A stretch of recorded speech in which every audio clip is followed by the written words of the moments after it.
Can you hear me now? Does that sound good? Okay. Hi, everyone.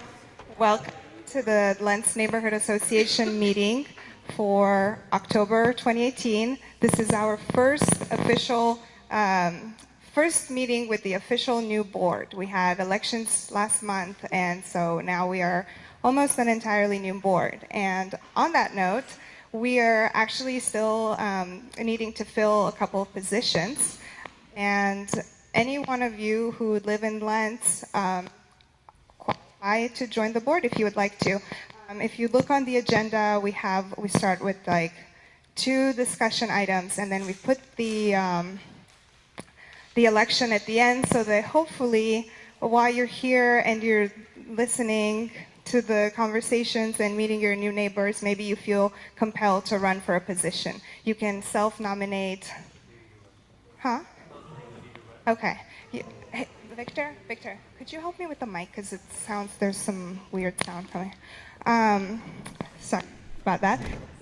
You can self-nominate, or someone can nominate you tonight. So the election tonight, it's not like you had to have already contacted someone or gotten on a list to run. Simply being here right now, if you fill these membership eligibility criteria, be 18 or older, be a resident within the Lents geographic boundary, be a property owner within the Lents geographic boundary, be a nonprofit within the Lents geographic boundary, or be a business owner, then you are eligible to run.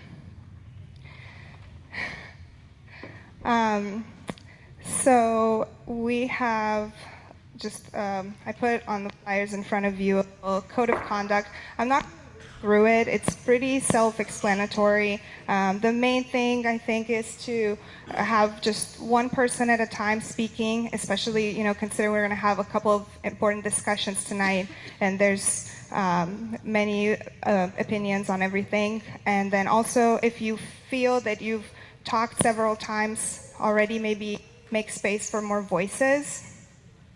And then try not to criticize people, rather focus on like ideas or behaviors. Not that we would criticize each other. That's not why we're here.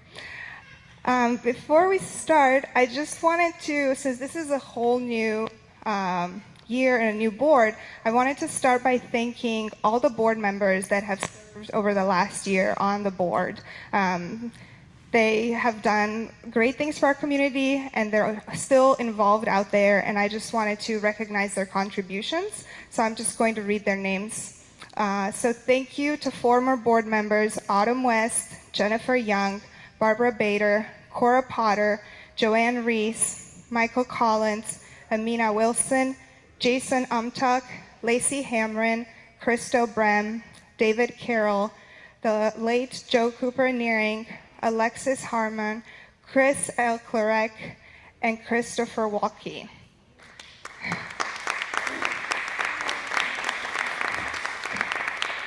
And if I missed anyone, you can tell me. There's been quite a few people. So my name is Sabina. I'm the chair of the Lents Neighborhood Association, and one of my roles is facilitating this meeting and putting together the agenda. And I picked these topics because I think that right now in Lents, there are a lot of topics that we are all very divided on, and we have conflict on. But, when I think about my community, I know there are a lot of people who are very passionate and who care a lot and who want to get involved and want to do good and want to bring us all together. And I think that public schools is something that we can all come together for and work to support them. I don't have a school-aged child. My daughter is still pre-K, so I don't know a whole lot about schools out here, but I definitely want to hear more about how we can help our kids, and I want to learn with you all tonight. So with that, I have asked Marcy to be our success tracker tonight. So Marcy's going to listen to what we talk about and write down anything that we accomplished tonight. And I was thinking we should just go around really quickly, and if we could, each of you introduce yourselves. I think that would be really helpful, because I feel like I know almost everyone here, and everyone here is really important, so I want everyone else to know everyone too. Just say name and what part of Lents you are in if you want to, or what brought you here, just super quickly. Amy Whitney, I'm the principal at Kelly Elementary School. Rebecca Binford, I'm a former board member on the LNA, and I'm a pretty active community member in the education and child scene. Katie Penna, I'm a current at-large board member on the LNA. I'm Mike Rosen, and I'm on the Portland Public School Board. I'm Jeff Reardon, State Representative, District 48. Welcome to my district. I'm Jordan Pasano. I'm setting up a preschool just outside of the Lents geographic boundary, but I think I may have some of you as clients in the near future. So please let me know what you're looking for in a daycare. Hey, I'm Jeremy Dunlap. I've lived in Northeast Lents about 2 years and just coming here to check stuff out. I'm Mara Connolly, and I live in Northeast Lents as well. Richard Monahan, Lents resident. Jeff Reuter, Lents resident. Katie Leedy, guest. I'm a PSU student here to just observe. Trevor Harper, chair of Mill Park Neighborhood Association, invited by Sabina. Robert Schultz, currently volunteering as public safety chair. Richard Smith, principal at Lent K8. Also found out tonight, I guess I'm a resident of Lent, so awesome. Lisa Lehmuller, resident of Lents. Marciati, I live a couple blocks south of here, and I'm running for the secretary position. Jason Bird, Lents community member, 11 years, live a few blocks from here. Alexis Harmon, I live in Southwest Lents.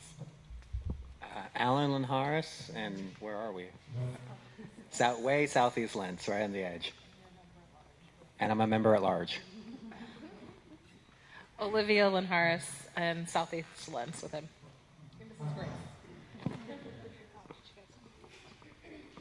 Richard Seymour, Lents resident,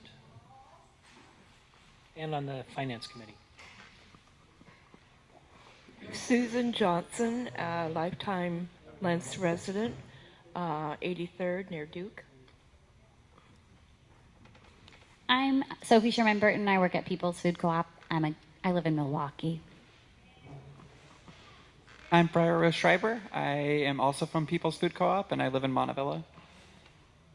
Hi, I'm Daniela, originally from Austria and living with Joel. I'm Joel Revick. I live by Lents Park, and I work just up the street at Northwest Pro Gear Bike Shop. Harry Sampson. I lived in Lents for about 18 years.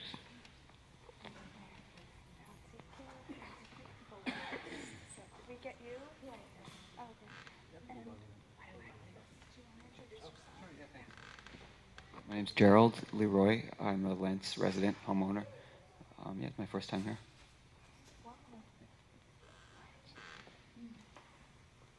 Hi, I'm Angela Prividelli, and I'm the new Grants Program Specialist at the East Portland Community Office. Hi, I'm Sarah Wines. I'm the new Vice Chair for the Lents Neighborhood Association, and I've been in Lents about 9 years, just on 88th and Tolman. Hi, good evening. My name is Victor Salinas, and I'm the Director of the East Portland Community Office.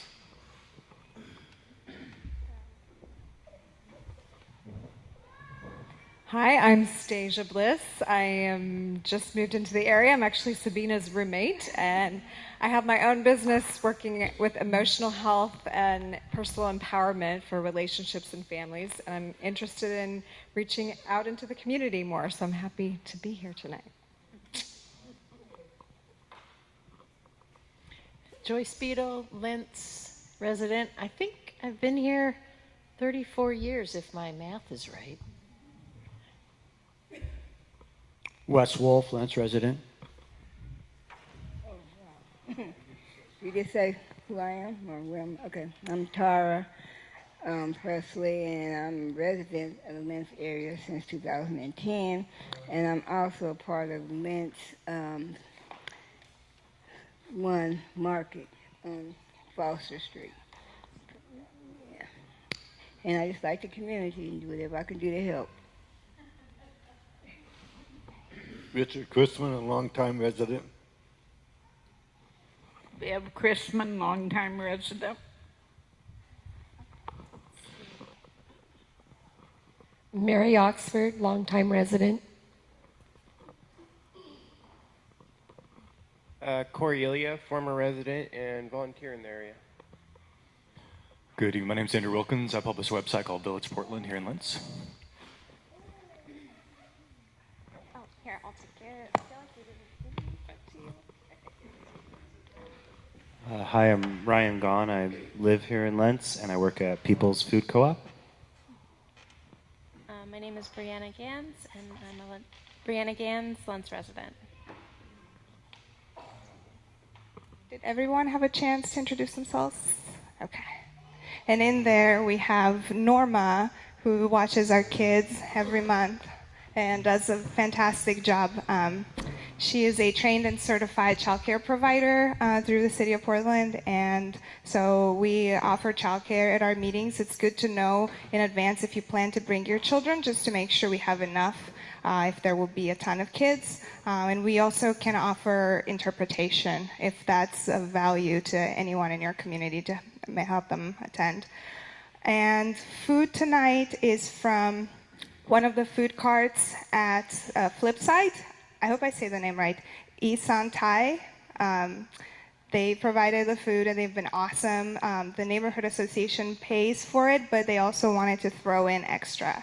So and they've just been super, super accommodating to us. So make sure you say hi or thank them if you see them or something. Okay, so looking at the agenda. Thank you.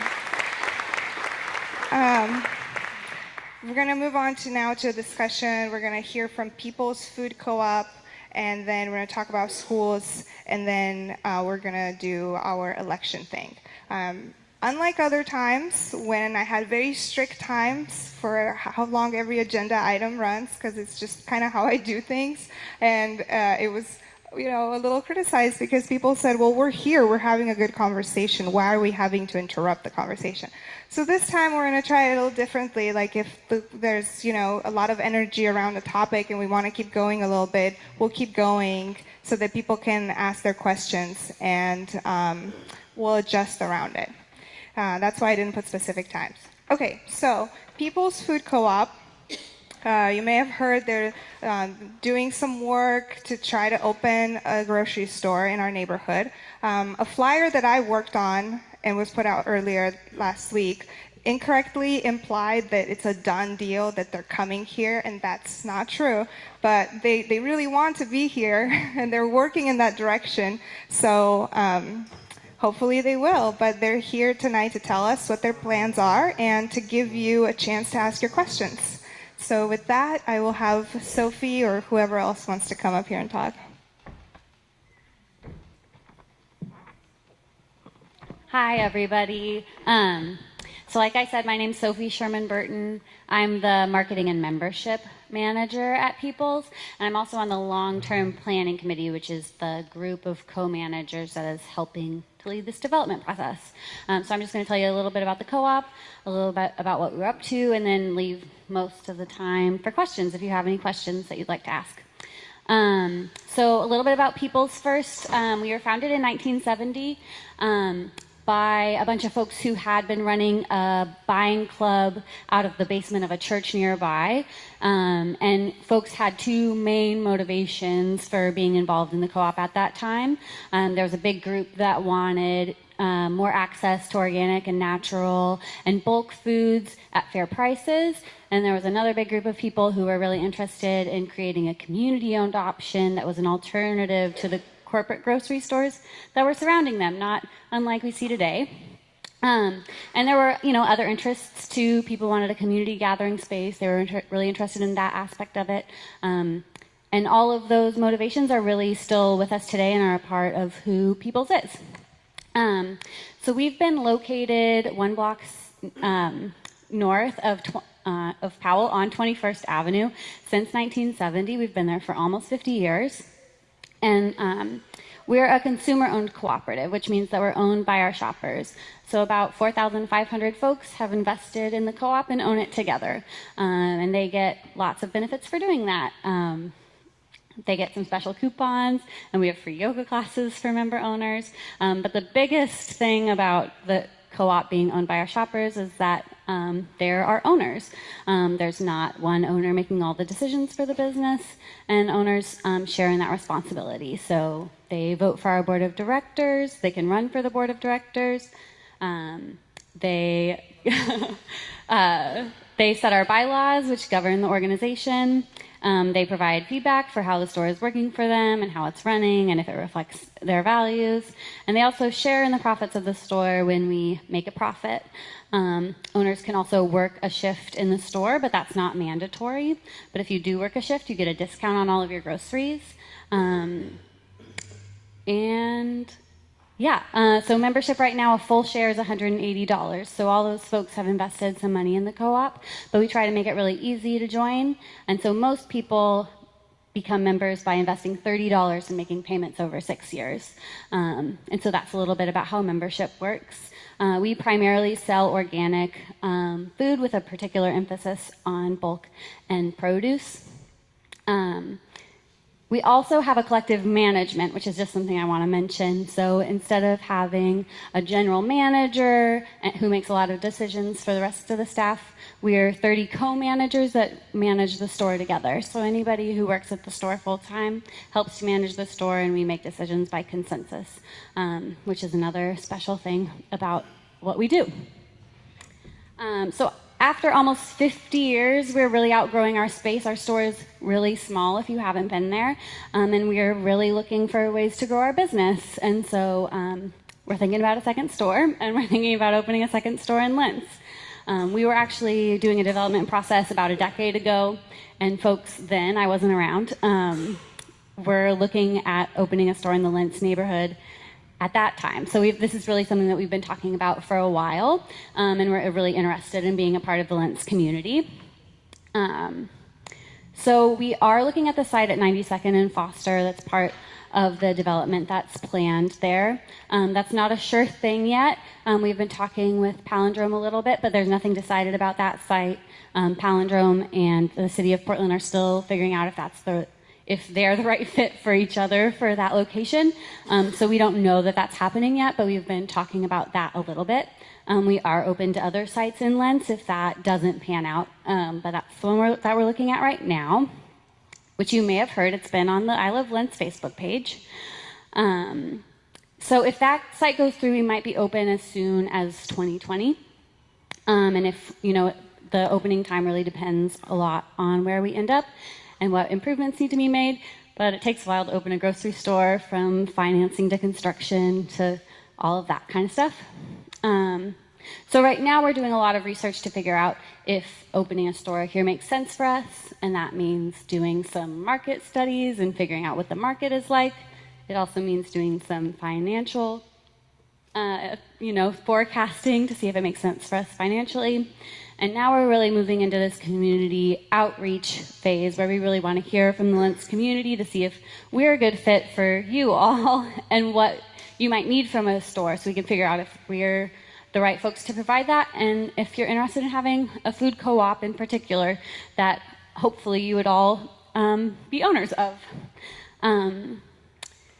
So that's where we are now. And, it's really important to us that if we open a store in Lents, it really reflects the Lents community and makes sense for Lents and the Lents neighborhood.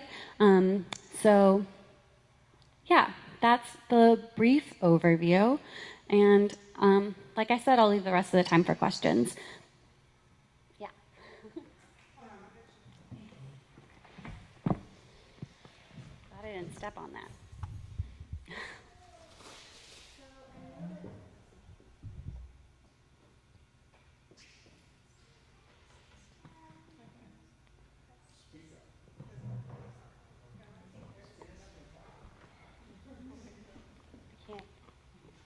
So I know that there has, in the past with grocery stores, a lot of larger chains use demographics like how many college degrees are in a particular area.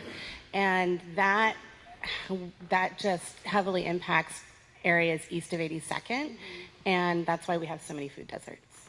And I'm concerned, I'm wondering if that weighs into the equation for you, because we do have a lot of working class, middle class households that earn upwards, where the combined family income is over 110,000 a year, and there's still middle class pink collar workers who are your demographic. Yeah, so we've done a market study. We're definitely looking at that demographic information, but kind of the benefit to our model is that we aren't just looking to make the most money possible.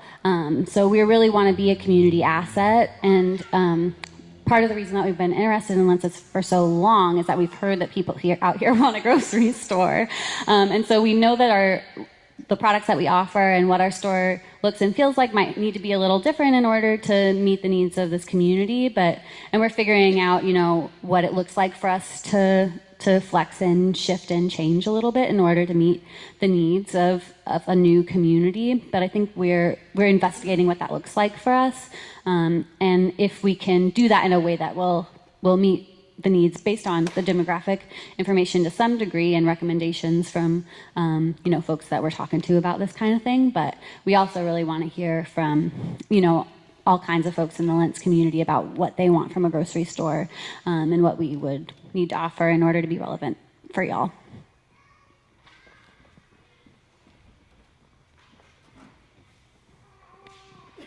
Hi. So first of all, my wife and I would be really excited, or we're excited about the prospect of People's moving out here. We would definitely shop there. And I was just wondering which corner on 92nd and Foster, is it the northeast corner? So I want to clarify one thing, that this would be a second store. We would not relocating. We would be opening a second location. And it would be at 92nd and Reedway, really. And we're as a part of that development. Gotcha. Thanks.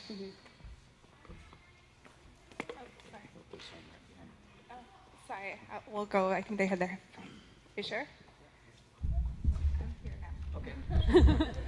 No question, just 3 comments. One is I'm a member already of People's Co-op and wanted to mention something that you didn't mention, which was that when we shop at New Seasons, we're paying a lot of money because we're paying for their expansion.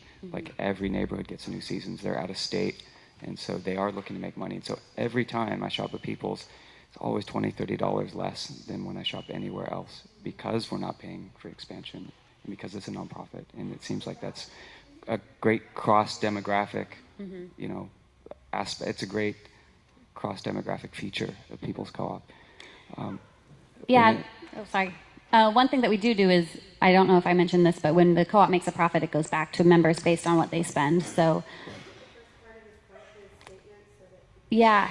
So you said that you and your wife are already members of People's, and True. When you shop at People's, it's $20 to $30 less than New Seasons because you're not paying for their expansion. Correct. Okay. Right. And then the last thing I just want to advocate for is a lot of bike racks, if wherever it goes, because it's got the double hit of being good for the environment, but also maybe reducing whatever we can do to reduce the amount of cars that are parked around, that so there's not that kind of congestion. That's just my vote. Awesome. Thank you.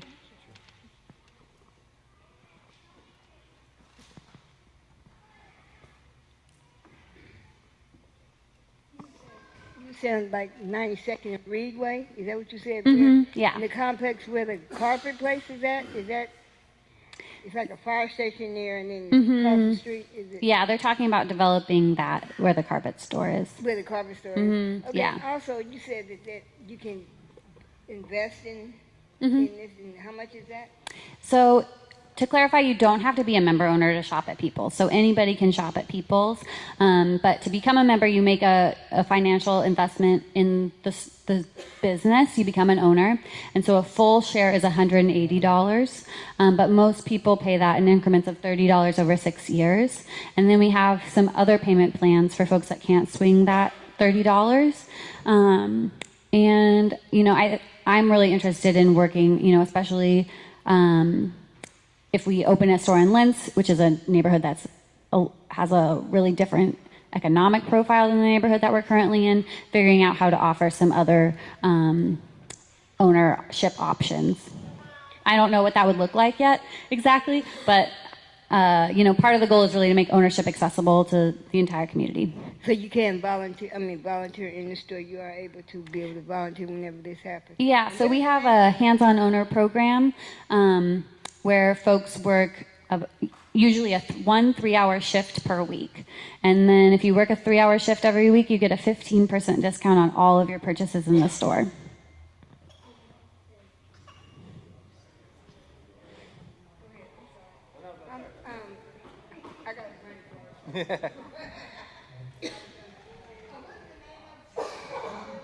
It's People's Food Co-op.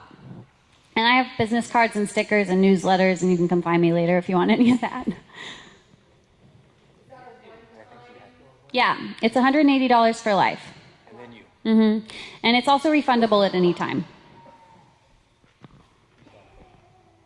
Oh, sorry. You're up. Ah, sorry. That's the microphone, guys. Okay.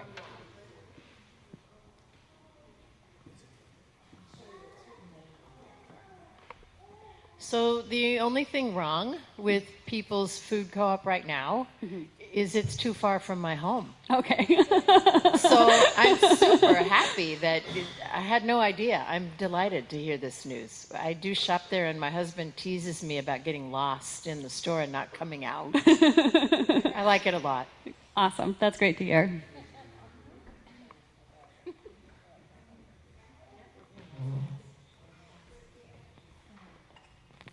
This is more of a, I grew up in the Clinton neighborhood on 18th and Tibbetts in 1985, and I grew up very poor. And to give you an idea of my experience with People's, and I still drive all the way down there to get my elderberry, but just to give you an idea of how great it was, is they kind of had their Food Not Bombs thing going way before Cascade Forest Alliance, which I used to take big 10-gallon buckets of tofu from Food Not Bombs up to the tree sits. But when I was little, when we'd run out of groceries, I could go to People's Food Co-op, and I could go to the Food Not Bombs section, and I could pick out spotty bananas and slightly soft cantaloupe and day-old bread. And that really, they were really a big part of the community for, back then in 85, it was not a particularly appealing neighborhood.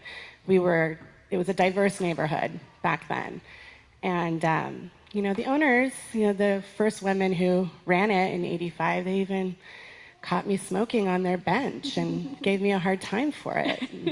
Talked to my mom. So they were really active in the community, and I always remember, and I've always felt comfortable and felt at home going back. So I just wanted to speak to that memory and that experience as a child in poverty and how welcomed I felt.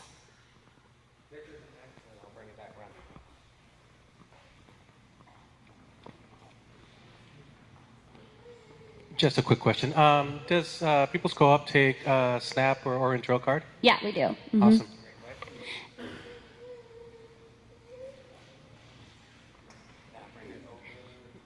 So you had said that you're in the community outreach phase of this. And how are you going to be implementing that community outreach to reach the entire community? We are a community of 22,000, most of us are very opinionated. And so I would like to see the entire community represented in your outreach. I'm personally I'm a member owner of People's and super excited, and the prospect of it, but I find that when people say they're doing community outreach in Lents, they are talking about a very small subsect of the community. Yeah.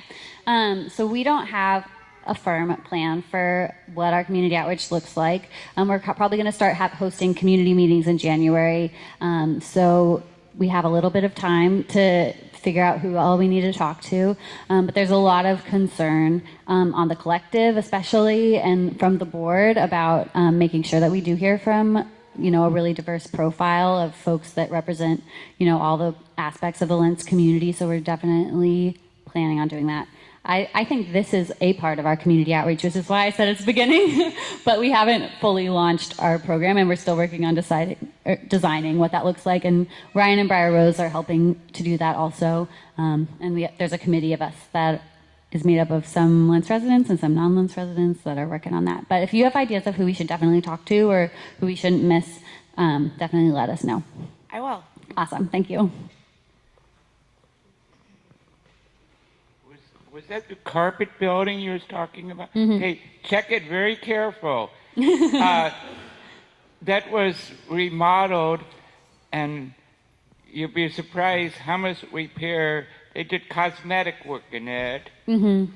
And as I remember, the building is in horrible shape. They fixed, it was an old carpet place, they fixed it up cosmetically. Mm-hmm. That means the other part you're going to find is in disaster shape. Yeah. I mean, If we open there, there'll be a really big remodel. I mean, it might be more than you think. Yeah. With the foundation and the other part, Mm-hmm. where the repair will be, you won't believe how much it is. It's cosmetic work done to it to make it look nice. But the building is in horrible shape. Yeah, I said the repair would be above your cost. It might have to be torn down Yeah. to be cheaper. Well, that's good to be aware of. Yeah, because I Yeah. remember before the shape of that building. I said, it's unbelievable. Yeah, and we're not sure that that's where we're going to go. Yeah, but That's look just at it real the one careful. specific site that we're looking at Yeah, right look now. at underneath the repair work. Okay. Thank you. It's a nightmare.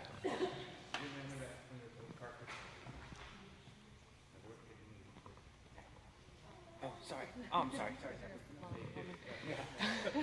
On that note, there's a lot of empty retail from the new buildings going up. Why haven't you considered, or have you considered, or what's going on? Which one? Oh, which one isn't still empty? Yeah. Right? Planet Hollywood's the only one that's filled. Right. So So when we were looking at sites that were big enough, the Planet Hollywood site was the only one that would have been large enough for us to move into. So that's why we haven't been talking about any of the new construction or any of that new construction.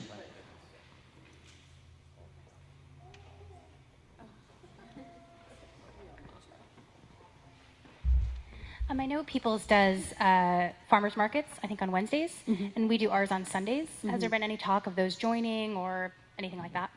Yeah, so we would keep our farmers market on 21st. We would still have that on Wednesdays. And one thing that's really exciting to us about the site on Reedway is that it would be adjacent to the farmers market, and we see some really great, business synergy from having, running our farmers market outside of our store. We had a meeting with the farmers market, and we were mumbling about, oh, what if we had a weekday farmers market and da da da da da da. But that was just kind of dreamy, rambly stuff. But I think we would just, stick with that, the one farmers market for now. Mm-hmm. Okay, if there are no more questions, we'll move on. I just had one. What is the best way for people to get in touch with you if they want to provide feedback or if they want to ask a question? Yeah, so I have a big pile of business cards, which you can feel free to grab. Otherwise, my personal email address is sophie@peoples.coop, and that's SOFIE. And you can also email the whole long-term planning committee. That's planning@peoples.coop. And so those are two great ways to get in touch. And I have stickers and newsletters and business cards if you're interested in any of that. Where should we put those? Maybe should we put them on the front? Yeah, I can put them at the... So that people can... I can give them to Angela. Thank you so much. Yeah. Thank you for coming tonight.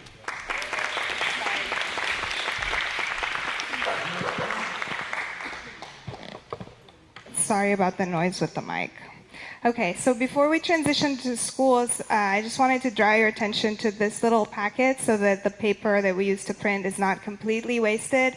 I just thought it would be a good idea to start kind of like a little neighborhood update or some type of newspaper thing, especially for people who maybe don't have computers at home or don't have internet access. Some of the things that we take for granted that we know about, like what's going on with Westrock or the new family shelter that maybe people otherwise don't hear about. And I just kind of, so I reached out to the folks who just opened the family shelter at 92nd for an update. So there's a paragraph from them. There's a paragraph from Metro about the Westrock licensing. There's a paragraph about Lents parks.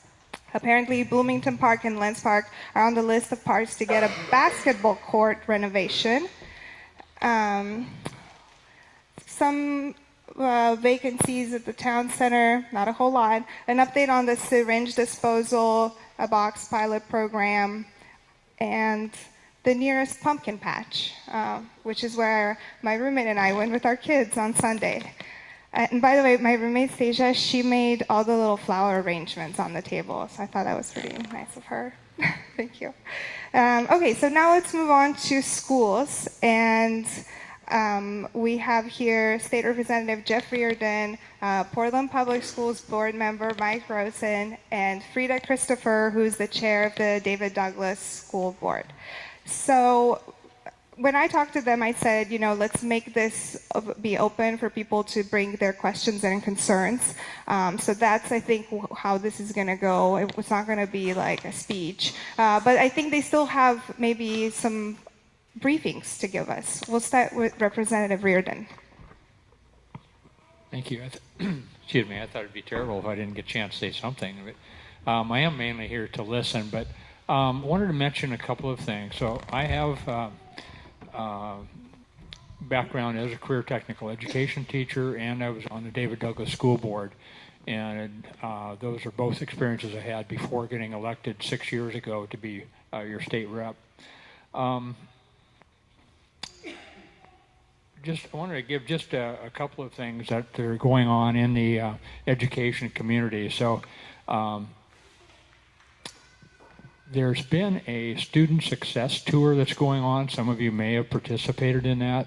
I've not been on that committee, but we've had a number, I think around 10 or 12 legislators that have traveled the state, going from different schools, talking to community members, and trying to figure out, what's really working well, what do people want to see in schools. And the idea is it's a joint committee, so both people from the House of Representatives and from the Senate, both Republicans and Democrats, traveling around, actually getting to know each other, sharing ideas, and trying to build consensus on what we need to do about schools. So they have not released their report yet, so I don't really know what they're going to come up with. A little bit I've been hearing is there's a lot of interest in preparing students for careers in college. And one other topic that comes up quite a bit is an interest in mental health and social services and counseling and that sort of thing. But beyond that, the last big thing is we have a quality education model that has never been funded correctly. We're about $2 billion short on what we should be probably doing at schools. So there's been a lot of discussion, but again, no recommendations yet. Still lots of hearings to be going on, but that's all well and good. That's great. That covers the K-12 system. So I chair the Higher Ed Workforce Development Committee. So if you look at the entire education system, there's early childhood, there's K-12, there's post-secondary, and then there's the workforce. So, yeah, we've got to do all of this. I'm going to be trying to influence the decision to really keep in mind the entire range of things. So I don't know how far I'll get, but I am concerned about if we put all the money into K-12, what happens to the community college funding, for example. So that's just where we're at in the discussions right now. Well, let me just finish because we've got. Okay. I've probably already talked too much, so I'm going to go ahead and just turn this over. We've got questions eager. Well, go ahead. So what would be ideal is if we would let them all introduce themselves and then we would do comments, but is that okay?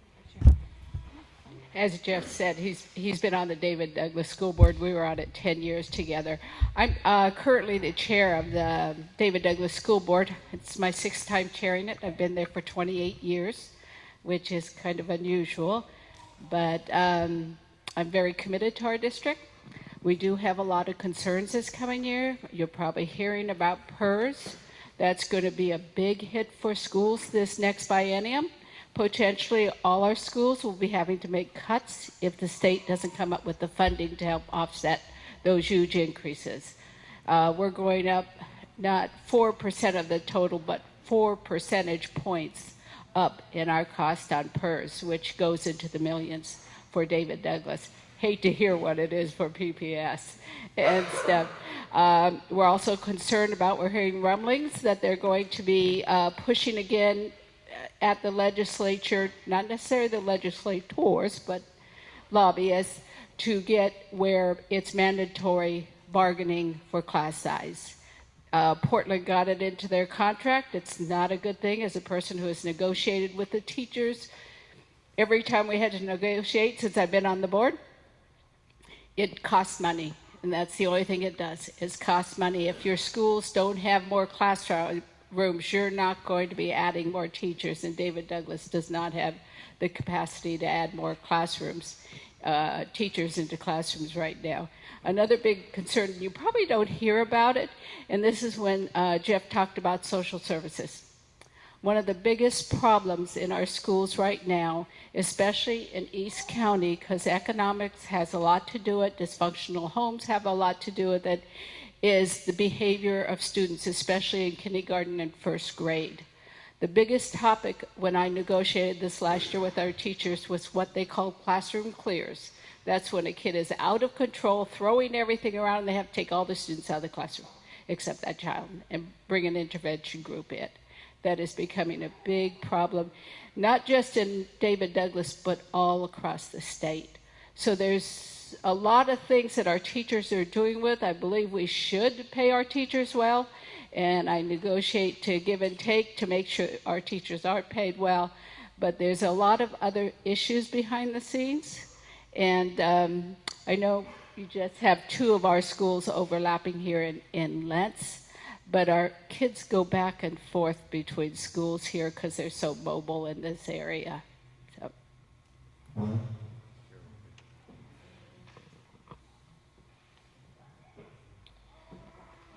Hi, everyone. I'm Mike Rosen, and I'm on Portland Public School Board, and I represent the whole city, but I live in Zone 7, which is partly covers the Lents area. So I was just going to mention 3 things, maybe 4. PERS is a big deal, and all the districts are worried about that and budget cuts as a result of PERS costs going up. On a more positive side, we have a new superintendent, Guadalupe Guerrero, who's just hit his 1-year anniversary, and we're really excited about him and how he's been doing. We've been spending a lot of time working with him.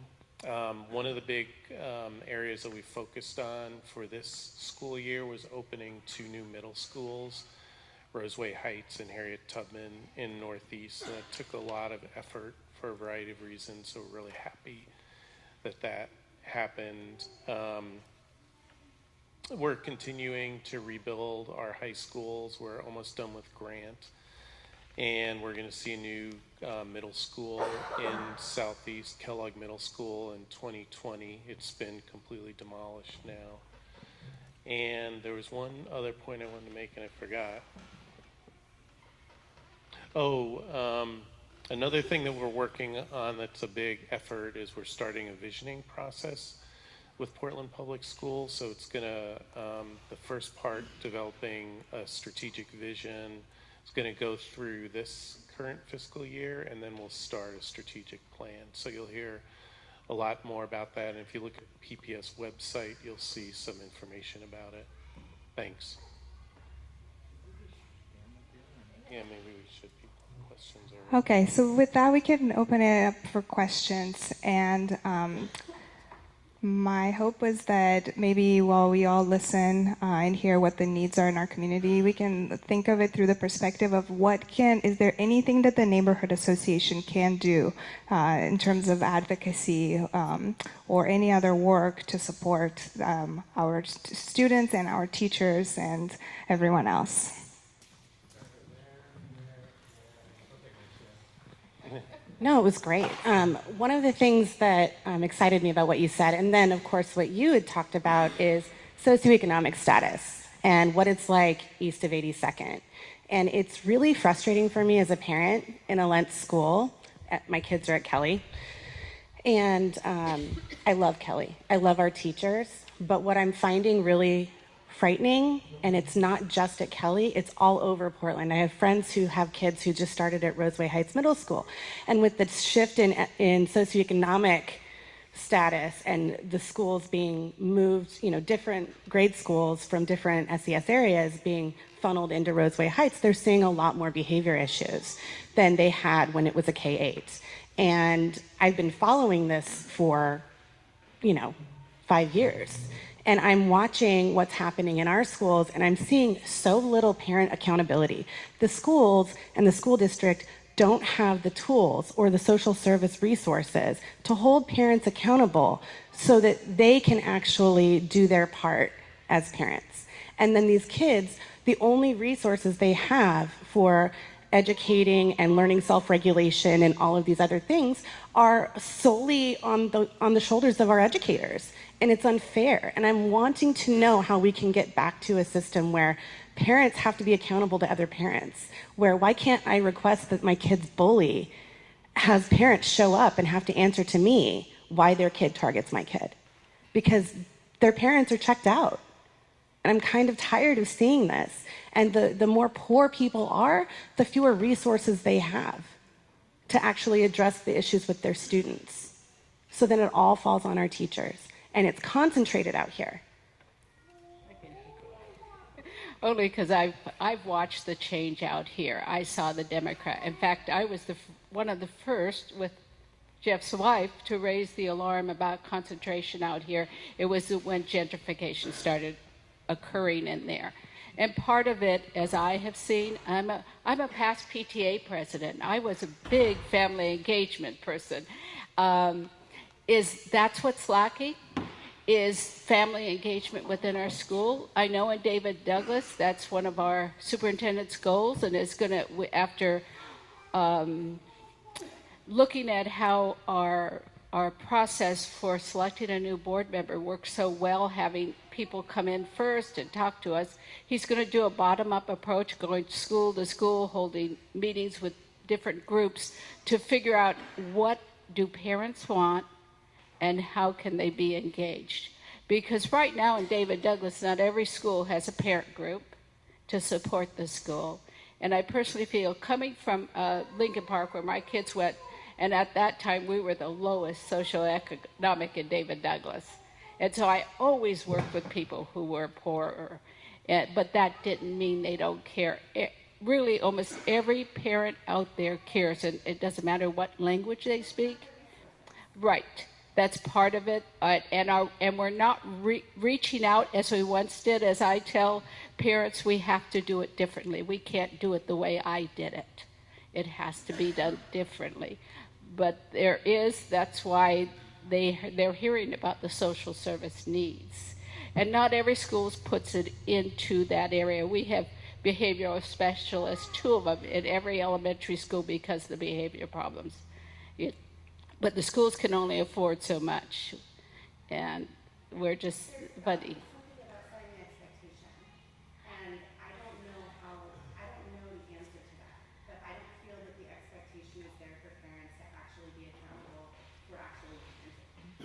And well, the expectations are there for the students, and we do have expectations in our schools.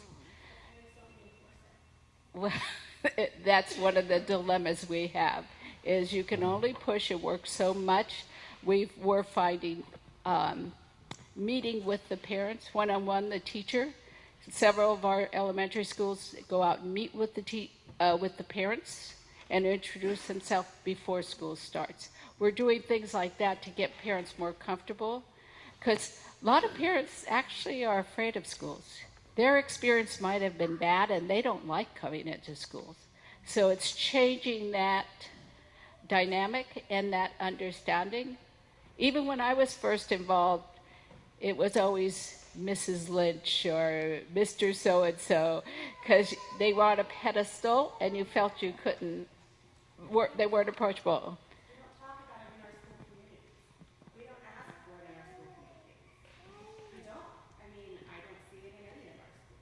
We have questions coming from over here, too. I can't answer for PPS. I can only answer for what we're doing in Douglas. Let's see if we can get some more. Yeah. Robert, this person, and who and if anybody else wants to ask questions, feel free to raise your hand. I'll come bring the mic to you. Thanks for coming tonight. I have two boys at Franklin, 1,800 kids at Franklin. There are many falling through the cracks. Many are. They're very challenging for the teachers. I just had a long conversation with a math teacher about this ridiculous 1 through 4 grading where everybody gets a 3 and a 3 is a C, and it translates to their transcripts as D's and F's and A's, but it doesn't in the classroom. Everybody gets this kind of lukewarm grade. So I have a couple questions relative to, is there in the works an idea to open another high school to lower some of these incredibly high-numbered high schools? 1,800 kids in a high school seems crazy. My high school back home was 300 people, right? So it's just a crazy number. Additionally, I'm going to laugh at that. Douglas has 3,000. I know. I didn't want to quote it, but somebody told me 4,000 in one of the schools. They said it was like a small cities, and that just seems to me like how many kids are being lost in that huge mass, and that just seems, I don't know. Where I'm from in Texas, it didn't happen that way. But at any rate, the other thing is that you talked about the classroom clears. And I personally have a child with some special needs. He has an IEP plan that's not being honored. And it is like pulling teeth from administrative staff to get the basic services he requires, which are very, very basic. And again, I attribute part of that to this large class size and these massive amounts of students. They were doing the scheduling for this year at Franklin and had to pull teachers in to fit so many of these classes because there's just such a huge, overwhelming number of students. And yet, we used to have more high schools. It just seems to me like it's absurd to not have more high schools to satisfy this massive demand. Well, I mean, I appreciate what you're saying. We built Franklin for 1,700 students, and it's already overflowing. And one of the things that we have to do is readjust the boundaries. So we have under-enrolled high schools like Madison that are in the area. So we definitely have to change boundaries because we're building these schools for 1,700 kids.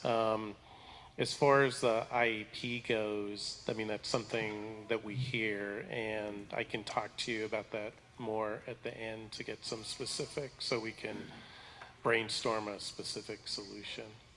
So my question is, so I'm here, and I advocate for my son all the time. So what can, as a school board person, what do you recommend? Is it contact the school board, or is there some other step you would suggest to get their services rendered that are supposed to be in the works? Well, I think we get emails all the time about specific problems. So I think contacting the school board helps, and that allows us to, basically what we do is we go to the department and we ask to be kept in the loop on what the situation is. So that's something I can talk to you about also. Thanks. Yeah. Please excuse my ignorance, but what is PERS? You both mentioned it, and I have no idea what it was. For Public Employees Retirement System. We have a problem with, we have 3 levels. What is it? Type 1, 2, and Osprey. But anyway, we have a lot of retirees, and we're going to have a big bubble for a while is what it is that's costing us. Everybody's waiting for me to die is really what it is. So I'm a tier 1. So we could have a whole session here on PERS and some of the issues, and really, trust me, you don't want to.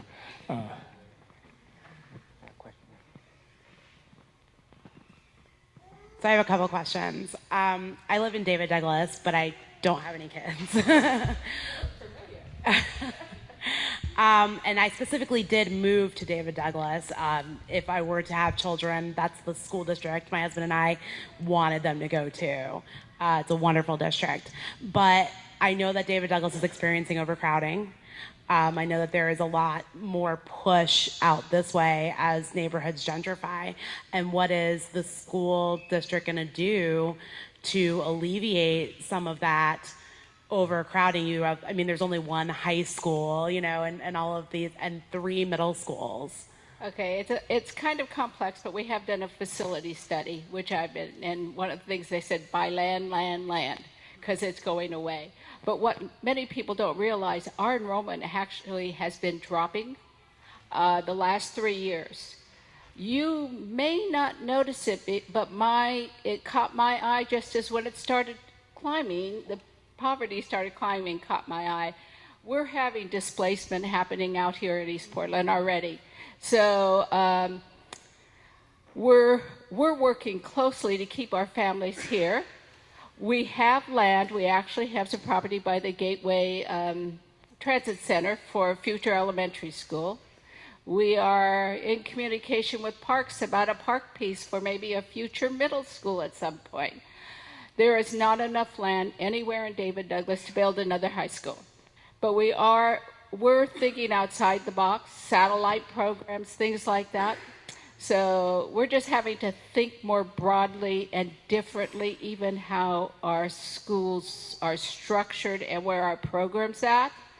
And it's kind of crazy because I've been around for 28 years, but I'm leading the discussion because to me, you really need to start doing that kind of thing early on, not when the kids all show up.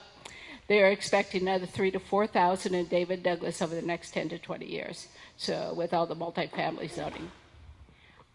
Hope that answers. It did. Thank you. I really appreciate that. My secondary question is about PERS.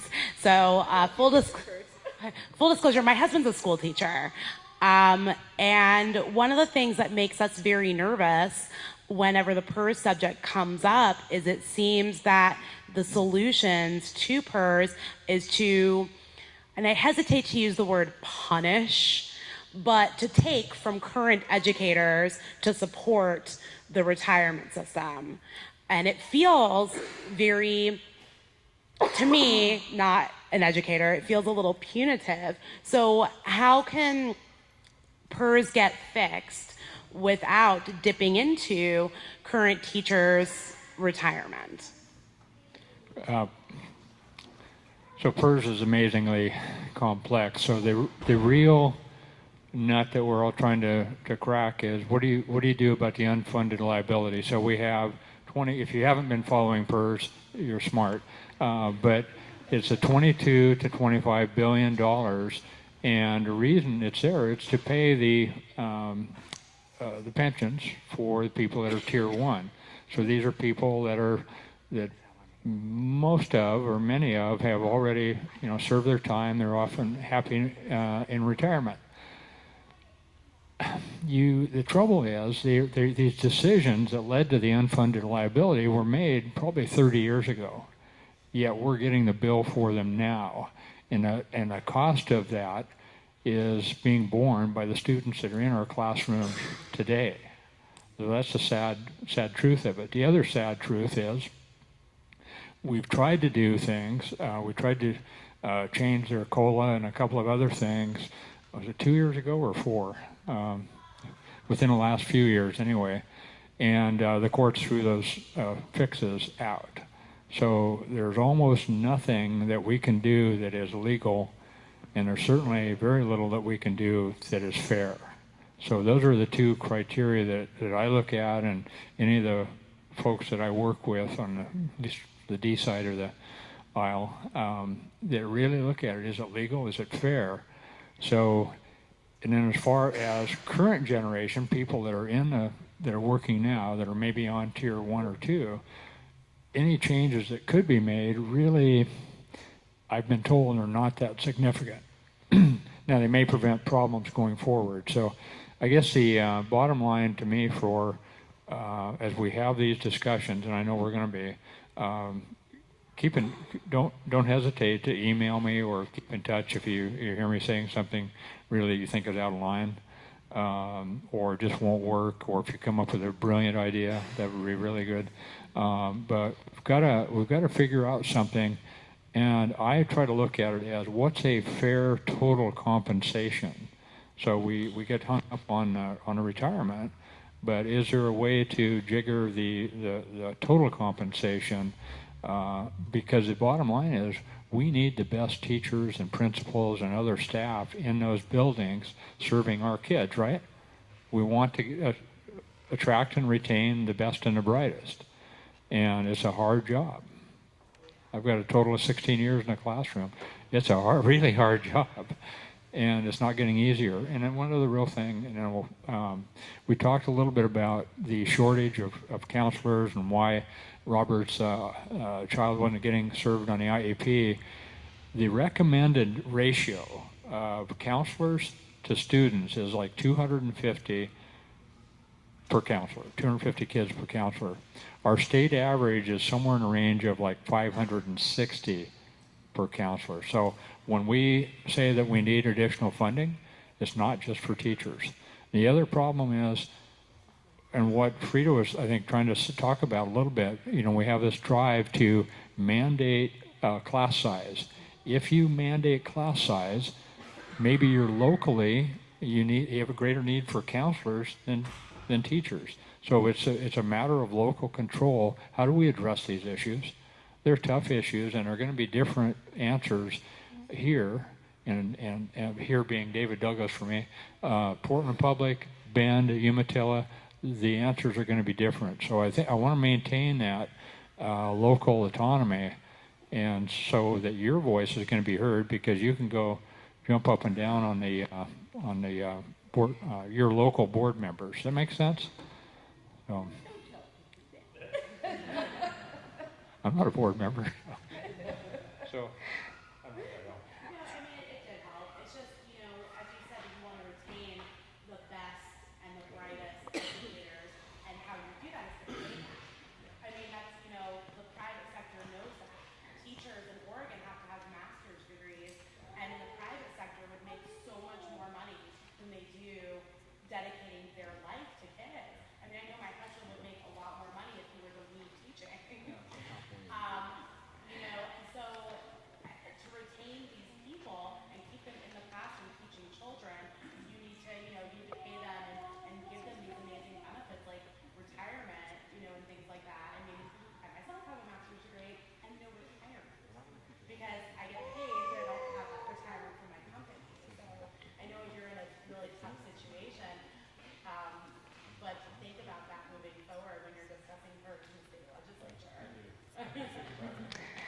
Okay, so at some point we will have to move on to elections, but I was thinking while we have everyone here, our elected officials, and then we have parents, some of whom we've heard from tonight, and then we also have some of the principals, some of the people who work at these schools. I was wondering if people who work at these schools, any of them might want to tell us about what are some of their unmet needs right now. Like we talk about large class sizes and not enough money to pay our teachers and maybe funding shortages. And is there something somewhere that, our community could plug in? I did bring these little things from SMART. Started making a reader today, this program, if you want to volunteer to read an hour a week with a child. I've done that in the past and it was awesome. So it can be something small like that. Ideally a neighborhood association does something like advocacy if we find that there's some big issue that you all need support on. But it can also be little things like this that make a big impact. Does anyone want to speak about, someone who works at one of the schools want to speak about any of your challenges or any of your needs? Or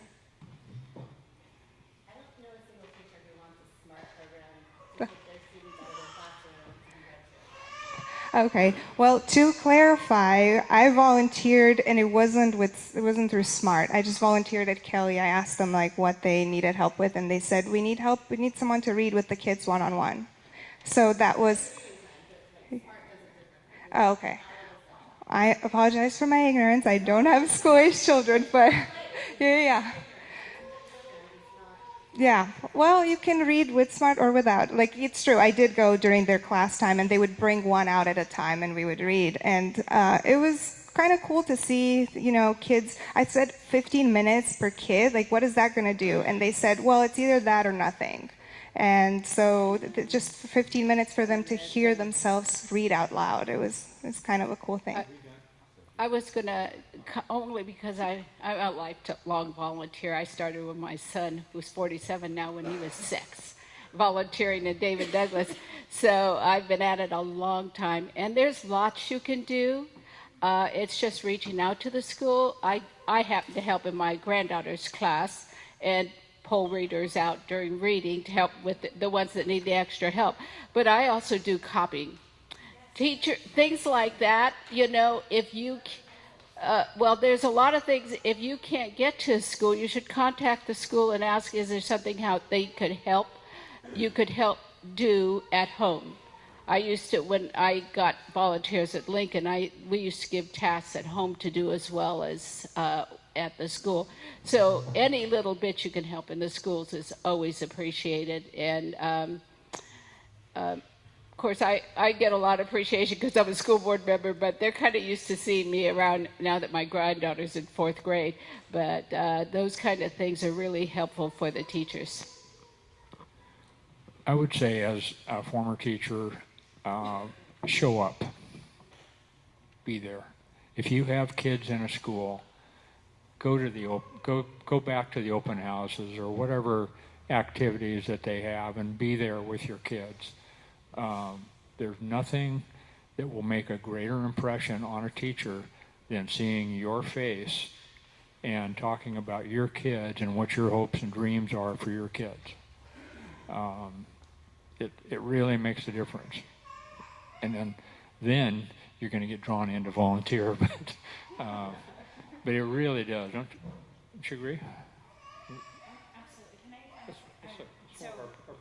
I'm the principal at Kelly, and we've been putting a lot of efforts into getting our kids kindergarten ready. So we have, I have an additional school counselor who just works with our younger students. I have a P3 coordinator, so prenatal to 3rd grade, working on that transition into kindergarten.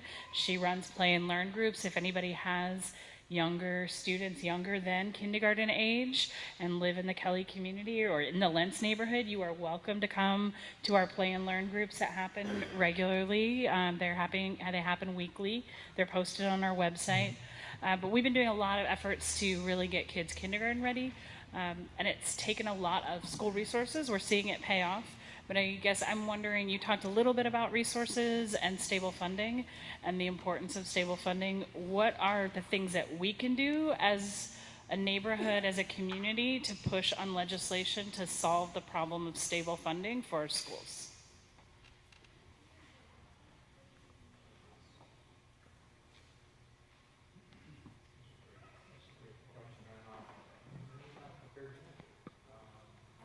I would say, I don't see anything to write a whiteboard or anything on. You're certainly welcome to make, email me or call my office and make ideas, but or share your thoughts. Very receptive to that. On occasion, there will be certain hearings that come up, and I need bodies down there to testify. Give you an example. I had a situation at Lent Elementary School where we had there's the not Springwater Corridor, but one of the bicycle paths right in back of Lent Elementary School, and students were going to school in the morning, walking through the homeless camps, walking through the needles, walking through the debris. Okay, are they? Okay. I was hoping for a little more of a success story here, but it's on the way. I shared some of that, and I believe Renee Candler came down, the former principal, and testified. I had a bill that actually ended up passing, which would allow the Portland Bureau of Transportation and ODOT to work together to keep that property cleaned up. That bill doesn't actually go into effect until January 1st, so that's maybe why we haven't seen the changes. But it's Yeah, oh, I know. I drive by there all the time. Yep. But anyway, I got a bill passed that starting January 1st should help. But that's, so, you know, making your voice known, and I'd be happy to, you know, receive any emails or anything from the group would be really helpful. I would say, because I've been doing advocacy with East Portland Action Plan as well, as David Douglas, is getting to know all your legislators in the area. We have built a coalition of the legislators with East Portland Action Plan, so we know every single one of them. They don't always like to hear from us, but because we really push. But get to know your legislators so they know who you are when you do reach out. Often that response can be quicker. And like Jeff said, it's getting down there and advocating. It's much better for parents to go down there and advocate than for one of the educators who they think, well, they're just getting paid for it. So your parent voice is really important down there if you really want to do something this next legislative session. Thank you so much. I think with that, we might have to move on to the election part, unless there's any other questions that did anyone want to ask one last question? Yeah.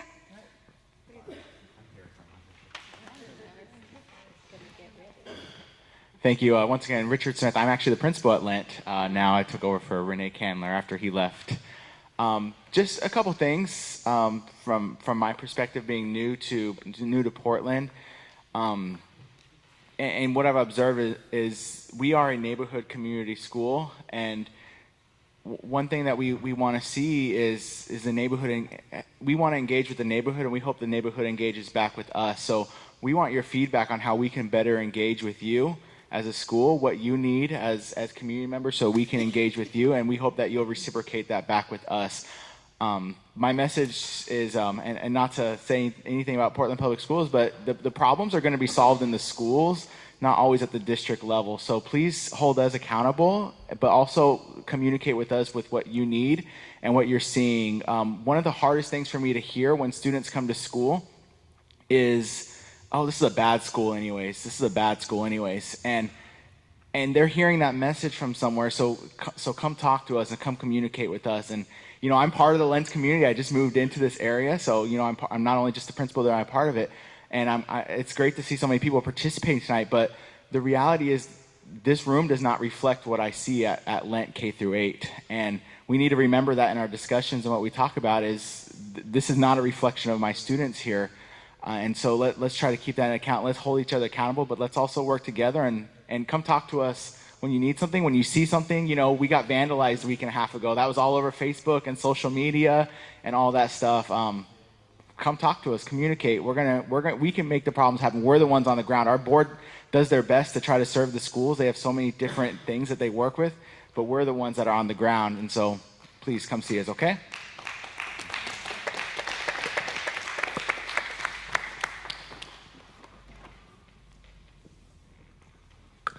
Thank you so much to our guests and to everyone who showed up and asked questions tonight. And I was taking notes as they were talking, so for ways that we can help, this is kind of what I heard tonight. It can be little things like show up to make copies for the teachers. Those take a long time. Show up to read with the kids. Well, don't show up. Talk to them ahead of time. Plan, coordinate. They will tell you an exact time and location and a window when you should show up. Go to the open houses if you can. I mean, I have to recognize that some parents, you know, maybe they're single parents, maybe they're low income, maybe English is not their first language, maybe they have several kids at home. I think it's not always as easy as showing up, but perhaps those of us who can show up, it sounds, based on what Representative Reardon said, that it makes a big impact when parents show up. There's a Play and Learn group that meets weekly at Kelly. Was that correct? Play and Learn, yes. So where kids can go to get ready for kindergarten, and that's free and it's open to everyone and all the kids in our community. Then Representative Reardon also said show up to testify, you know, when they're trying to pass a bill that might benefit our students and our teachers. Get to know your legislators. I believe that's what Frida said, so that responses can be quicker when we do reach out with something. And then the principal at Lents said that they would like to hear feedback from you on how they can better engage, because change happens from the ground up, ideally. So those are all ways that we can help, and I'll make these available online too. So yeah, and so with that, we will move on to our election. We have several open seats on the Lents Neighborhood Association board: treasurer, secretary, transportation chair, and then we have 4 at-large positions. Speaking of change happening from the ground up, again, we have these positions where you have an opportunity to help shape your neighborhood, to help inform how you provide input on public decision making to your elected officials, to your schools, to your district coalition office that both Angela and I work at, to better support your neighborhood. So this is a real opportunity to be of service and exercise leadership and participate civically in how your city is shaped, how your neighborhood is shaped. Just as an aside, earlier they were talking about gentrification and how that is bad. Gentrification is just a natural process that happens of cities changing, growing, and evolving. The bad part of gentrification is a displacement, the involuntary displacement that happens to people as a result of poor planning and not buying housing or property ahead of time, like Frida Christopher said, in order to make sure that there is affordable by design housing. Those are the kind of things that you as a neighborhood association can advocate for and inform public decision makers to make sure that that happens as changes happen in your neighborhood, like with all this development that's been going on. So with that, I encourage you, I'd like to open up the floor to anybody that's interested in running for one of these positions. So speaking about the treasurer, pretty self-explanatory. You run the books for the neighborhood association. You provide reports at the board meeting and at the general meeting, and you make sure that the bills are paid for the neighborhood association, that you submit funding requests to your district coalition office for your expenditures, for your organizational expenses, and to apply for grants, for example, for cleanup grants, for cleanup events, if you would like to do some kind of event like that in your neighborhood, or for a small grant, one of the variety of funding opportunities that we have both at our office and other foundations and agencies throughout the city. So that's the main focus of the Treasurer Transportation Chair. Could you note that our treasurer has a committee that's volunteered to support them so that their role can be a little more easy? Thank you. That's a really good point. Thank you for bringing that up, Robert. So the treasurer has a committee, a finance committee, which Richard Seymour, right here, is a part of it, and a few other folks to help support the treasurer in carrying out these tasks and activities to kind of spread the load and be able to delegate some of the work so that it's not just one person doing, because it is a lot of work. So thank you for bringing that up, Robert. In terms of the transportation chair, the responsibility is to be the main point of contact for the Bureau of Transportation, ODOT, Oregon Department of Transportation, and then Metro, to make sure that you are keeping your neighborhood informed of changes that are happening in your district area so that you have an opportunity, because you have the right, by state law, you have the right to impact the decisions being made. Moving on to the secretary. The secretary is the lifeline of any organization, any nonprofit, and any neighborhood association, because they make sure that that you as a neighborhood association are running, that your minutes are being taken, that you're meeting all your requirements. So it is one of the most important positions for a neighborhood association. And then lastly, the other two positions are at-large. Right now there are 3 two-year at-large positions and one-year at-large positions. And those help in a variety of committees and subcommittees and help support the work of the board as an at-large board member. So there's a lot more flexibility with those positions. So with that, is there anybody that would like a little more information on any of the specific positions? Or should we go on to nominations? What is the year amount for the treasurer and transportation secretary? That, Is there a commitment for those? that is a good question. Do either of you have that? Which positions you were asking about? Everything but the at-large. I have a So- treasurers is 2 years. Secretary, I believe, is 1 year. And then transportation, I think it's 2 years, 1 year, because it was a 2-year term. Yeah. Yeah. And we had someone resign, so. So again, treasurer, 2 years. Transportation chair, 1 year, because you're finishing out somebody else's term. Secretary is 1 year.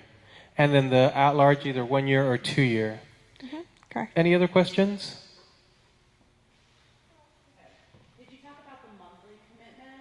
Thank you. Yeah, so the monthly commitment is, there's some work in between, but by and large, the monthly commitment is the 2-hour board. So we have 2 meetings. We have a board meeting that's the second Thursday, and this general meeting that's every fourth Tuesday. So board meeting on Thursday at 6:30 to 8, and then this meeting tonight, it's, give or take 6:30 to 8:30. I don't know. If you can come a little early and help, or if you want to stay a little late and help, that's great. And then there's some, correspondence and coordination that happens. So if you're thinking at a minimum, maybe like 5 hours a month, you can do more. You can be on a committee, or yeah. But let's say like 5 hours a month minimum. And some of the work that's involved, like, for example, what Sabino and other board members would do is like bringing sound equipment to your meeting, making sure that you have all your printed materials, that you have copies of your reports, your minutes, and all that. So there's some prep work that needs to be done. So that's why it's a little bit more than the actual time of the meetings. Yeah. So we have somebody who's self-nominated. Marcy, yeah. Okay, Marcy nominated herself for secretary. Do you want to take 60 seconds and tell us about it?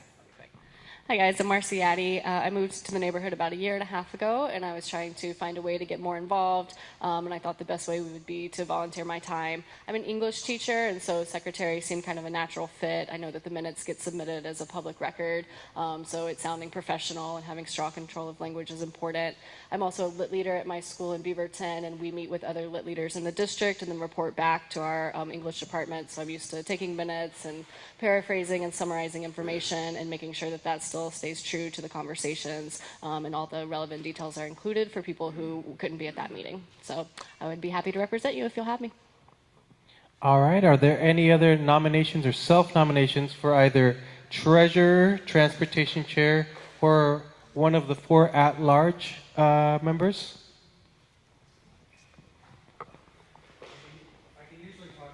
No, that's okay. Good evening. My name is Ed Merahart. I am new to the neighborhood. I am a native Portlander. I used to live in inner Southeast. I recently bought my house. I actually live in the Southeast quadrant. I'm up on Mount Scott, about halfway up. Moved in June. Met most of my neighbors up there. But I would like, and in the past, I've served on Southeast Uplift Board, the Woodstock Neighborhood Association, Creston Kenilworth Neighborhood Association, Beaumont Wilshire Neighborhood Association. So wherever I move, I usually get involved in the neighborhood because I'm very committed to community. And again, a native Portlander, which I know is pretty rare these days. So I have a lot of history. But I would like to serve, and especially representing my area, which is up the hill. And I'd be interested in the 1 year at-large position. So Ed, what was your last name again? Marihart, M-A-R-I-H-A-R-T. M-A-R-I-H-A-R-T. Right, and I'm also a bicycle commuter, so it's really cool going down to work because I go down the hill, but then going home isn't so cool going up the hill, but anyway. And then you also work for BDS? I work for BDS, just City of Portland, so. In the enforcement section, so if there's issues in the neighborhood, you can give us a call. For livability issues, give me a call. I used to work with him, great guy. Oh, that's right. Not an official endorsement. I thought he looked familiar. Any other nominations, self-nominations for either at-large, 2-year, transportation chair, or treasurer? For what? Oh.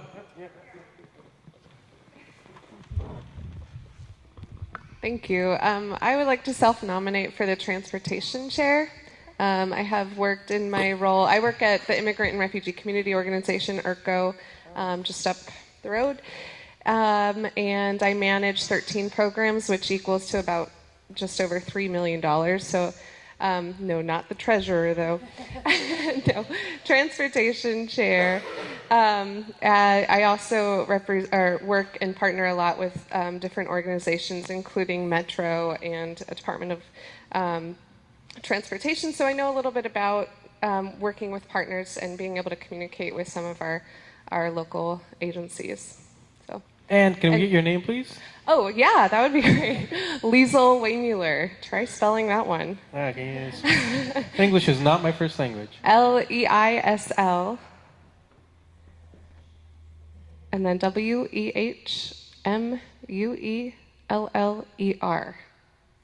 It's a mouthful.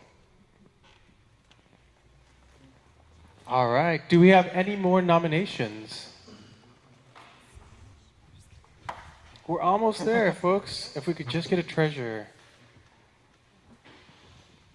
And we do have someone who expressed interest in the treasurer position and was going to come tonight, but their flight got delayed, so they actually just landed. And they said they can't come, but they're very interested. Do you want to get him on the phone? I should have. I really should have asked for the phone number. But they could potentially come to our upcoming board meeting and to get a feel for it. I mean, they didn't say, I want to be considered. They said, I'm interested. I wanted to be there tonight. So there's also that option if no one nominates for treasurer tonight. Is there any nominations, self-nominations, or nominations for treasurer?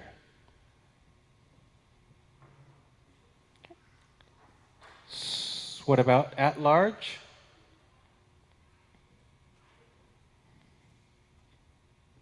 I would, but I don't live in this neighborhood.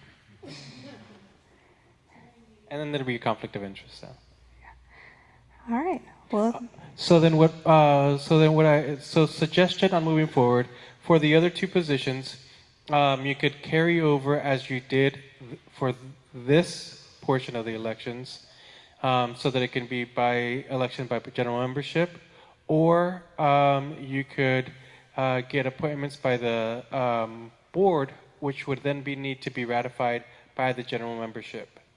So why don't we first move forward with the existing positions. There's two ways that you can do this. You can either do it as a slate and vote on all of them together, or we have ballots on your tables and you can vote for people individually. So can we get them?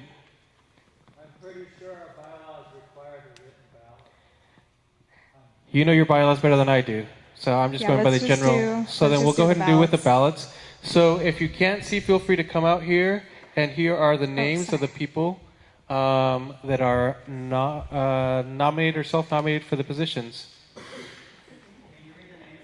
Yes, so for treasurer is to be determined. For secretary, it's Marcy, that's M as in Mary, A, R as in Roger, C as in cat, I as in igloo.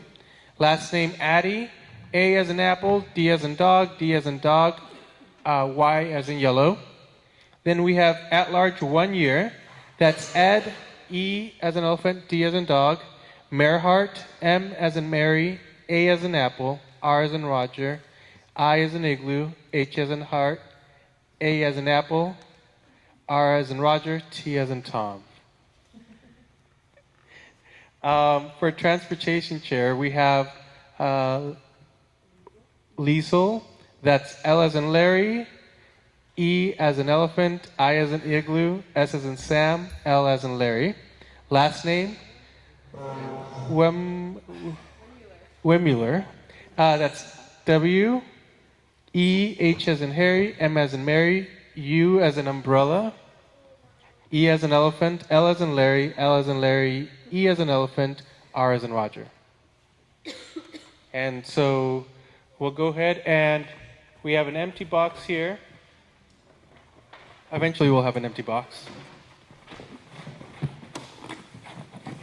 So as you can see, we have an empty box right here. And now I'm going to ask Angela and Tom Badrick to come and be the official carriers of the ballot box and counters of the ballots.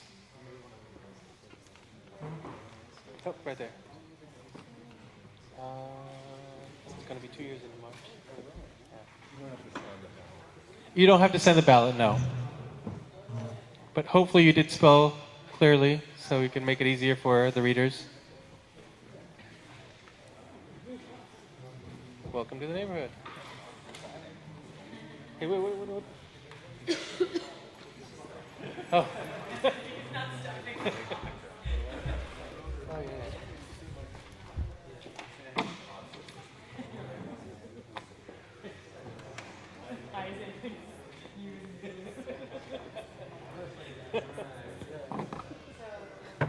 All right, so while they count ballots, because we will know, before we leave here tonight, we will know who our new board members are.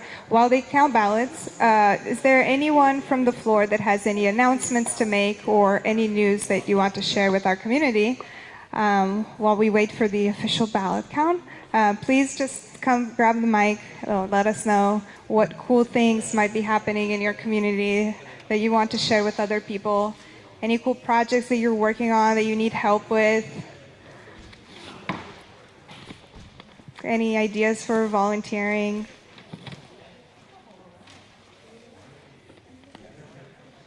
And if you were on the slate, if you could come up and just give us some information that we'll need for recording purposes.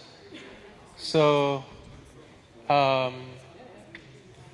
here you'll write the names, number of votes. On the last sheet in the packets, I should have mentioned this sooner, there's also the committee reports. You can see there a land use case that we currently have that you might want to read about. Nick Christensen is our land use chair, and he's not here tonight, or he would have talked about it. And then you also have an update from the finance committee.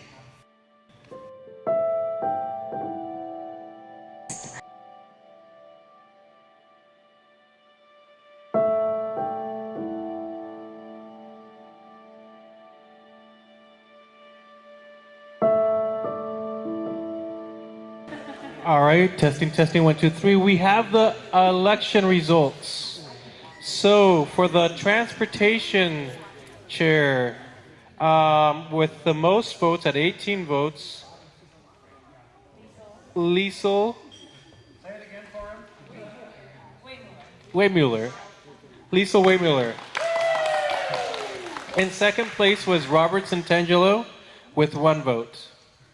For secretary, with 17 votes, Marcy Addy. Congratulations. In second place for secretary was Robert Santangelo with 1 vote.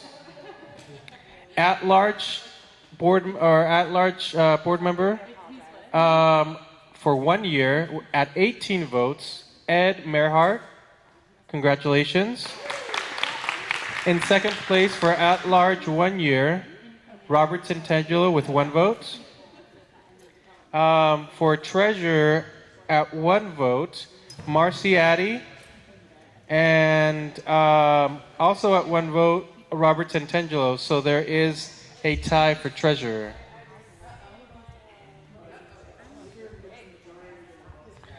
So then the rest of the positions can either be by board appointment and general membership ratification, or by elections at the next general meeting to be announced. Oh, I want to do a quick thank you to our amazing new grants program specialist with the East Portland Community Office for coming out and showing support. For Trevor from Mill Park Neighborhood Association to be out here supporting us as well. And our amazing Tom Badrick from Park Rose Heights Neighborhood Association, and the president of the East Portland Neighbors, who provides fiscal sponsorship and insurance liability coverage for groups like neighborhood associations and other community groups. Thank you, everyone, and congrats to the new board members. Oh, Ray, did you want to say something? Yeah,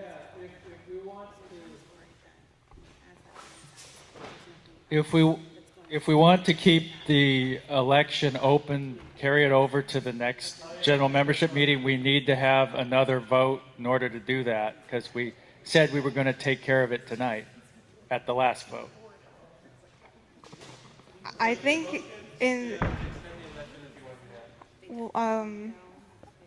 I think in the interest of saving everyone time, and that we should, since there's one position left that we need to fill, well, that we must.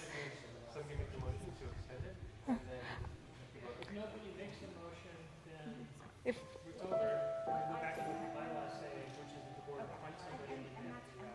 I motion that we revert back to the bylaws and have the board appoint any other board members. I second that motion, though it's unnecessary. Wait, so we don't really need to do a motion, right? Okay. But should we?